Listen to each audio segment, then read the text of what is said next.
Greetings YouTube, it is September 23rd and this is the final vlog of Bookopoly in September. So it's the first chilly day of the year. I have broken out my house cardigan because it's kind of chilly, and I finished a book today. So first I'm going to talk about what I am carrying over from last week, and then I'll talk about the book that I finished. So I'm carrying over The Long Walk by Stephen King. I'm enjoying this so far, although it is kind of starting to slow down a little bit for me, but I'm like a quarter of the way through, so I don't foresee DNFing this unless like something I just absolutely hate starts to happen, but it's alright for now, enjoying it. I'm also reading Adverbs. I am not loving this. However, I am hell-bent on reading this book. I've had it for like a decade. It's been on my shelves forever. It has traveled from Virginia to Colorado and from Colorado back to Virginia. I'm gonna read this damn book. So I'm just very slowly reading it, like 20 pages a day, and that should get me finished by the end of September, fingers crossed. So those are the two books I'm carrying over from last week. The book I finished was How to Keep House While Drowning by Casey Davis. I should have brought my phone, but the book cover will be here. This is an audiobook I've been waiting almost 3 months for. It is a 3-hour-long audiobook, and the wait for it was absurd, and I didn't understand why it took so long because it's such a short book. However, holy cow, 5 stars. I have never loved, actively enjoyed a self-help book like this book. I put this on hold on a whim because the title intrigued me. I do that sometimes. Sometimes a title will just like grab me and I'm like, I don't look into it, I don't do nothing, I just read it. So that's what I did. And I am really, I haven't heard anyone talking about it, but I'm really glad I listened to it. I listened to the audiobook. It was excellent. It's narrated by the author, who is an LPC, which is like license, some sort of counseling, licensed professional counselor, maybe is what LPC stands for. Something like that. Anyways, and this is not like, this is how you clean your house. Like, it's not necessarily giving you tips and tricks necessarily. It is a way of changing the way you think and talk about, I've completely just blanked on the term she used instead of chores, but like cleaning. And how you treat yourself with kindness. This is about understanding your mental capacity for maintaining your space. And it just worked for me. I don't know, there were parts where I just like said wow out loud, like it just hit me.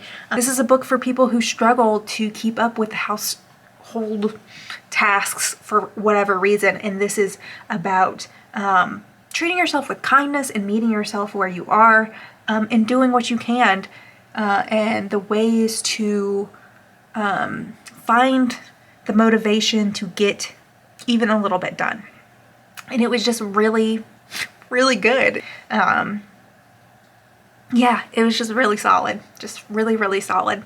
And if you struggle with mental health, or if caring for your house is coming off as like so overwhelming you don't even know where to start, honestly I would suggest listening to this, just because she's so kind, and it's just a really good listen. So that is the first book of the week. I'm feeling like maybe Bookopoly might be done for me. I can't foresee finishing these soon, but I kind of feel like I should roll one last time. So I think I will. I'll just put a roll here as my last roll, and it'll be a surprise for when people watch the vlog. So let's do that. I will be right back with my board. Okay, I am back. I have my board. My last spot was on chance, and I just realized this will be my second, the go space is right here, so this will have been my second round the board, so I think that will be perfect. So let's pull up the dice and see what I get.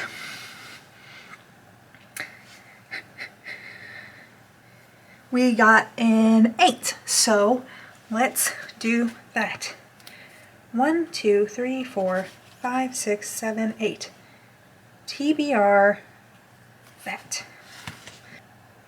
Read a book that has been on your TBR for a very long time. Okay, you know what? Technically, I'm already doing that with adverbs. So, I will roll one last time and get something else. Because I technically was reading 2 books for yellow, but I did read yellow already, which was the Gudetama book. And I did this because I was just trying to squeeze it in. But TBR vet ends up working perfectly for this. So that's what I'm going to count it for. So let's see what one more roll would do. Okay, 9. 1, 2, 3, 4, 5, 6, 7, 8, 9. Published or set in the 2000s. So 2000 to 2019. I was wanting to read The Secret History, but that is in the 90s. Let me take a gander at my TBR and stuff, and I will come back with what I have chosen. Okay, so I had put Catherine House on hold at the library, and I was hoping that was going to work, but that came out in 2020, so that does not work. And a whole bunch of stuff that's actually like on the top of my TBR has like come out recently. So none of those worked. However, as I was scrolling, I came back across this, which I bought at a used bookstore a couple months ago. And I was kind of hoping that I could get an ebook, something I could easily read out and about. But this one fits perfectly. And I don't know when else I would read it. So alive or dead, the truth won't rest. My name is Georgia Mason, and I'm begging you, rise up while you can. The year was 2014, so it fits in the timeline. We had cured cancer, we had beaten the common cold, and in doing so, we had created something new, something terrible that no one could stop.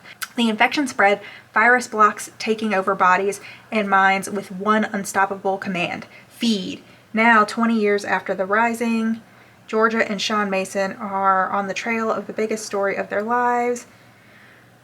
Dark conspiracy behind the infected. The truth will come out even if it kills them. Okay, so this doesn't actually take place in 2014. But I think it was also published in the right time. Yeah, it was published in 2010. So I'm going to read this. So there's that. I will also say, like, this is chewed up and beat up, so if, I don't know, if it ends up being in worse condition while I'll try and read it, I'll get the e-copy. So there is that. I will see y'all when I finish a book. Bye. Greetings, good morning. It's September 24th. It is, I don't know, like 8 in the morning, no, 9:15 in the morning. And I just want to do a quick little check-in from yesterday. So I started reading Feed, and despite reading the back of it, the little plot description, I did not put together that this was a zombie book, and I DNF'd it a couple pages in.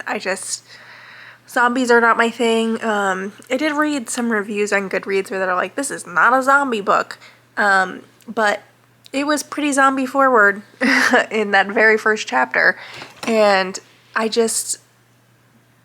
don't want to read about zombies. I just don't. So I DNF'd it. However, I realized I was messing around on Goodreads, seeing what maybe I could read instead that would be published or set in 2000 to 2019. I realized White is for Witching was published in 2009. So that was originally my backup for The Long Walk, but The Long Walk is actually going pretty well, and I plan on finishing it. So I'm gonna start White is for Witching, and that will be used as, oh goodness, excuse me, will be used as my set in 2019 read. I don't know an easier way to say that. It's very wordy. Anyways, so that's my little update. Yeah, I will talk to y'all when I have thoughts about a book. Hello, it is September 25th. I have finished The Long Walk by Stephen King. So I will read you the summary of it because I found it after struggling to find it when I did my roll. So I'll read that and then I'll talk about it, give you my thoughts. So only death can keep you from the finish line in the ultimate competition of the all too near future, The Long Walk. Every year on the 1st of May, 100 teenage boys meet for an event known throughout the country as The Long Walk. Among this year's chosen crop is 16-year-old Ray Garrity. He knows the rules, that warnings are issued if you fall under speed, stumble, sit down, that after 3 warnings, you get your ticket. And what happens then serves as a chilling reminder that there can only be one winner in the walk, the one that survives. So, like I said, this is a book about they march until they're dead and there's only one left. This is like 3 stars. I will say, like, the first couple chapters I was pretty engrossed and I was like, ooh, what is this society? Why are they having these kids go on this miles and miles and miles of walking without stopping? Why are they killing 99 teenage boys? It's run by the general. And so I'm like, oh, is this like a military thing? Why is society rooting for this? And I got 0 answers, nothing. And that's like really what contributes to the 3-starness of this. There were just these little crumbs of, like, he would talk about the squads would come for you, or there was something else that kind of like referenced something weird going on in society, but like we got no information about the society that created The Long Walk. It was just them walking for hundreds of miles and boys dropping off like flies. So with this book, I will say it's probably one of the better Stephen King books I have read. However, it has made it very clear to me that I am not reading any more Stephen King ever. Like, I just do not mesh with Stephen King. The stories he's telling, or like why people find it compelling or interesting or scary or anything. Like, I don't get it. I do not get it. I don't. Whatever it is, it does not work for me. Because even this was under 400 pages. It was 370 pages. It read very quickly. But I just, like, for so much of it, I was bored. I don't get it. So me and Stephen King are done. I'm not reading any more of his work because I just do not think it's satisfying to me. So, like, I loved Carrie. However, I had watched the Carrie movies and was like very into the Sissy Spacek Carrie movie well before I had read the book Carrie. And then I have read, I wish I could remember, I read a short story collection, Night Shift, I think, the one with like Children of the Corn. I read that, didn't really like it. I feel like I've actually read 2 Stephen King short story collections. I can't remember what the second one was, but I definitely read Night Shift. I'm pretty sure that was the one that also had like Salem's Lot and stuff. Didn't really like either of those, but you know, also it's pretty hit or miss with short story collections for me. So I was like, oh, maybe it's just because it's short stories. I read The Cell, which, again, kind of like The Long Walk, started off very interesting for me and then just like petered off into nothingness by the end for me. And then I've read this, and I feel like that's a relatively, I mean, it's not like an extensive look into Stephen King's work, but like I feel like that's a relatively decent look at his career and time. The Cell came out like I think in the 2000s. This came out in the 70s. The Carrie came out in the 70s. Night Shift is one of his older collections. Oh, I also tried to read The Girl Who Loved Tom... I want to say Tom Hardy. That's not it. I don't know. Some baseball player. I try to read that multiple times because my mom loves that book. DNF'd it every time. So like... it's just not my cup of tea. I'm just going to take Carrie and be happy with that and be done with it, and stop wasting my time with these books because I'm not going to enjoy them. So there we go. That's my beef with Stephen King, I guess. And I am putting an end to it. See you never, Stephen. Bye. Hello, YouTube. It is September 26th. And I just wanted to do a little check-in because I went to the library today and I picked up some books and I was gonna haul those, and then I realized I have not hauled books in a while. I have bought some books since the last time I have shown books that I bought. So it's been a couple weeks. So I'm gonna go through the books I've bought as well as my library haul. I finally started White is for Witching. That is oddly written, but I'm enjoying it so far. So hopefully I will finish that this week. And then I did the page math on adverbs, so I can hopefully finish it by the end of the month, which will be included in this vlog. So hopefully you'll get check-ins about those two books and my thoughts about them. But otherwise, let's move into the haul. So before we went on vacation at the end of August, I picked up Nothing But Black and Teeth because we made one last stop at Books A Million and this was there.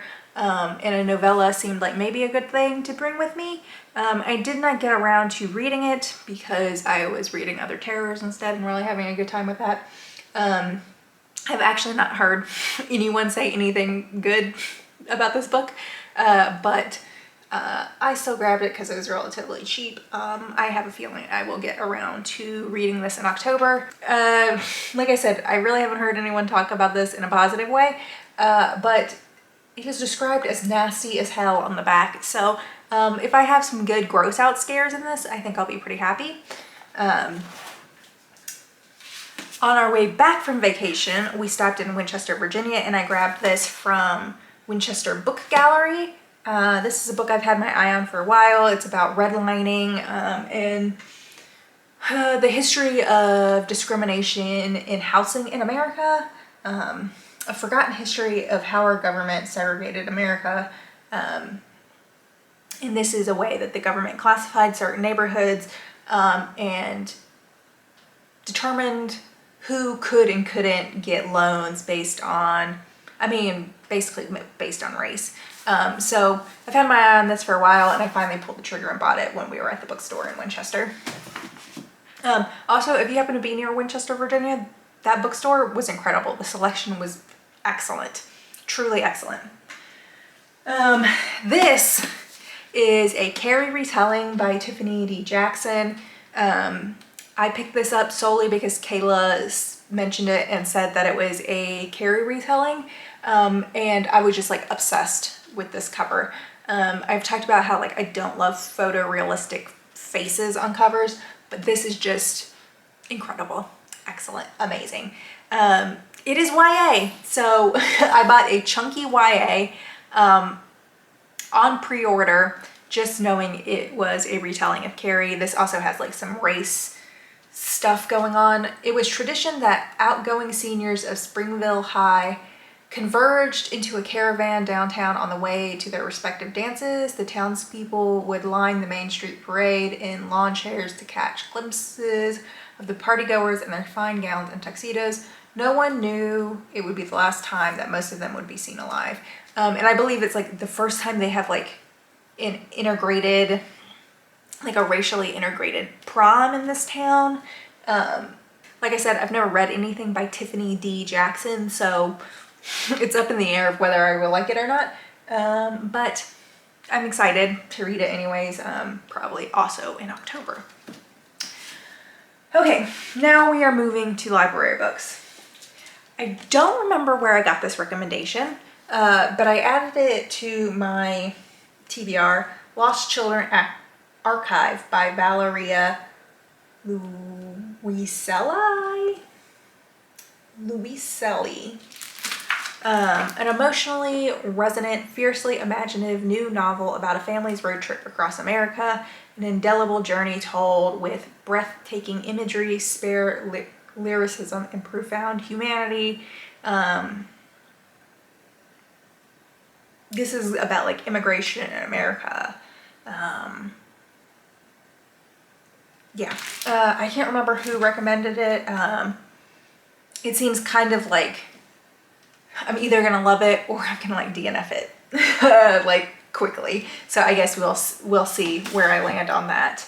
And then I picked this up on a whim when I showed up today. 5 Midnights by, oh, the name is blocked. Anna Davila Cardinal. Lupe and Javier must come together to solve a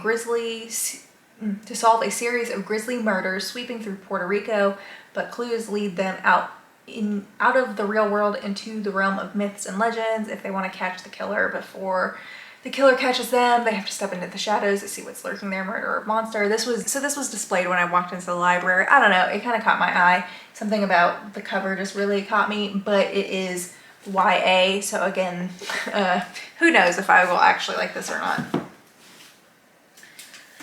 The other YA I got, because I never learn, is Sky Hunter. I am pretty sure that Lauren from Paperback Empire mentioned Sky Hunter. I think maybe she pulled it from her Star Jar, not in September, but in August maybe. But maybe it was in September. I can't remember if I actually remember seeing it in her wrap up. Either way, I'm pretty sure that's who recommended this. I don't know, something about the way she described it sounded kind of interesting, even though it's not really my typical thing. My name is Talon. I am a striker for Mara, the last free nation on this side of the sea. We are legendary bringers of death and assassins of monsters, and the only thing standing between our home and annihilation. In a world broken by war, a team of young warriors is willing to sacrifice everything they love. Willing to sacrifice everything to save what they love. I'm not going to read all of that because I've already read a lot.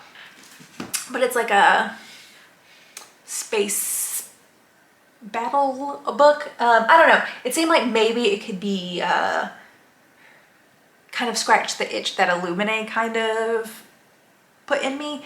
This is like an actual novel and not quite, you know, the mixed media of Illuminae, but it feels like maybe the story in that could be similar to what was going on in Illuminae. So there's that. And then the reason I actually went to the library was I put Catherine House on hold. I had been wanting to read this for a while, and I don't know, October just seemed like the time to do it. I've heard mixed things about Catherine House. I know Kayla loves it, but I know people also hate this book.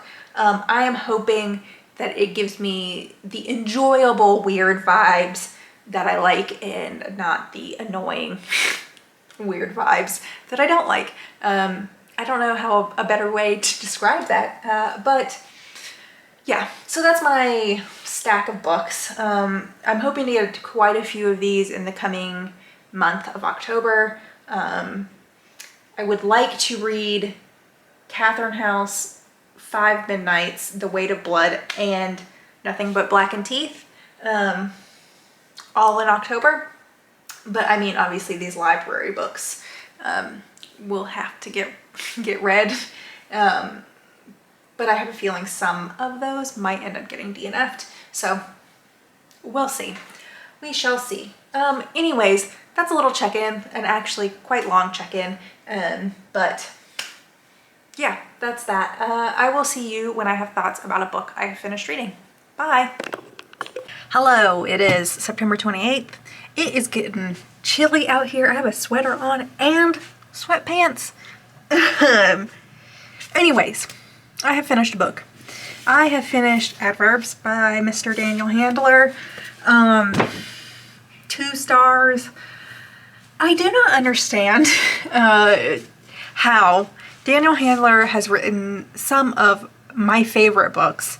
I mean, the entire series of Unfortunate Events, which, you know, granted are for children, but loved those books.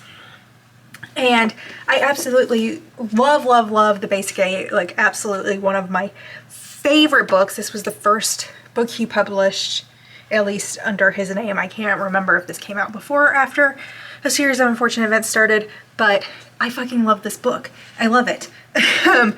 But these are the next 2 fiction books he put out under his name, and this was 2, this was 3, and I will say they both had like the same issue where, like, I don't know if if you've ever read a book and like you just cannot like latch on to it. You like read a sentence and you can barely hold it in your head, and it's just like it goes in one ear and out the other, and you're not grasping onto anything. Both of them had that problem for me. However, this one is just like absolutely unhinged, and I gave it the benefit of the doubt because it also seemed to be following some sort of like opera structure, and there was like a lot of referencing operas and things that I felt like would have greatly enhanced my ability to understand this if I knew anything about the opera. Also, some absolutely unhinged and wild shit happens in this book, so there were times where I was actually engrossed and invested in this. So it got 3 stars because I was like, maybe I don't understand some things, and there was a little bit of a wild ride at points. This was straight up torturous is maybe a little bit strong, but I did not enjoy this. There was very little I liked about this. I could not even explain what this is. It's described as a novel, but is there a plot? I don't know. Each chapter is kind of like a vignette, and the stories seemingly exist in like the same universe, and like characters will overlap between the chapters, but I couldn't tell you anything about any of the characters. There were so many of them. I don't know how they connected, what they were doing, what was going on. I just like could not connect with any of it. Like I just like could not grasp what the fuck was going on. There were a few bits and pieces where I could hear like the Daniel Handler voice that I like in like The Basic 8, or even like stuff that kind of reminded me of the way he would narrate Lemony Snicket books. And I'm like, oh, I like that. And there was like maybe a chapter or 2 where I like enjoyed part of it, but then like eventually lost the plot.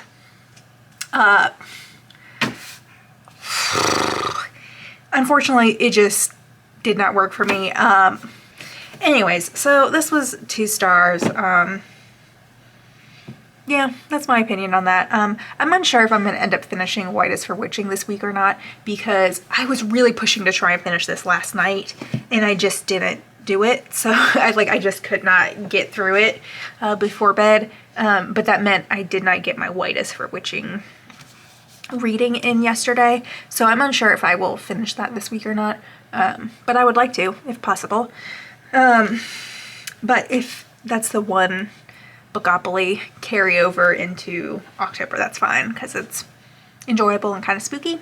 So anyways, that's it for September 28th. I will see you when I have thoughts about another book. Bye!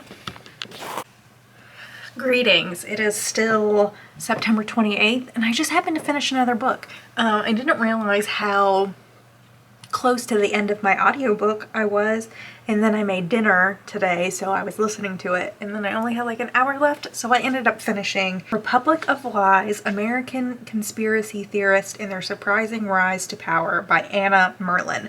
I listened to it as an audiobook, obviously. Gave it 4 stars. I can't quite say why it didn't reach 5-star level for me. It just didn't, but I really enjoyed listening to this.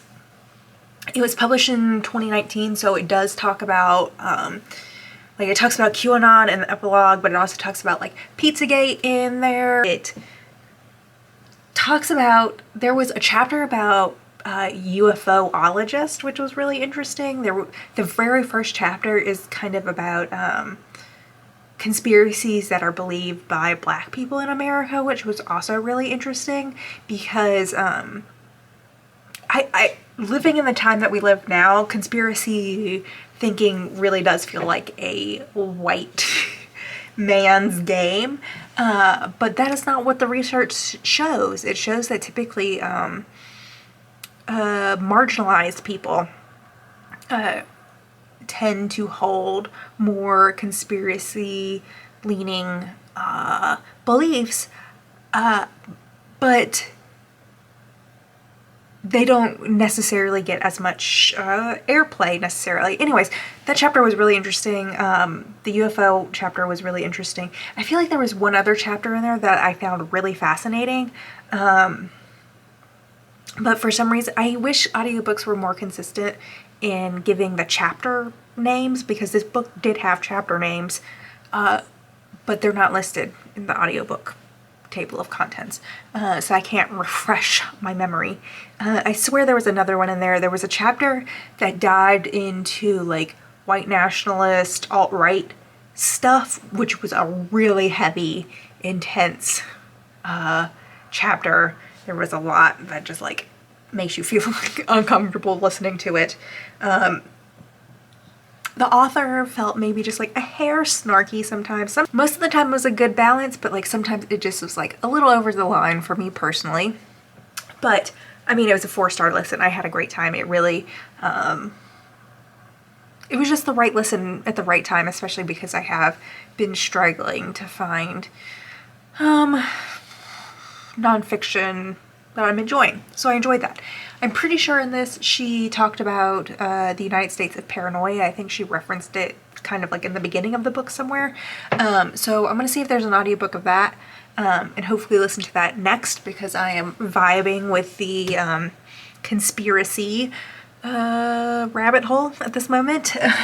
So I think that will be my next listen if I can find an audiobook version of it. Otherwise, that's really all I have to say about it. Something tells me this is my last book that I will finish this week. I don't foresee finishing White is for Witching. I'll talk to y'all either with that review or with stats.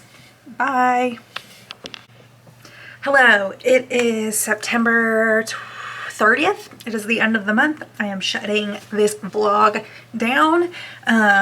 You'll be seeing this after my wrap up. So I finished 4 books this week.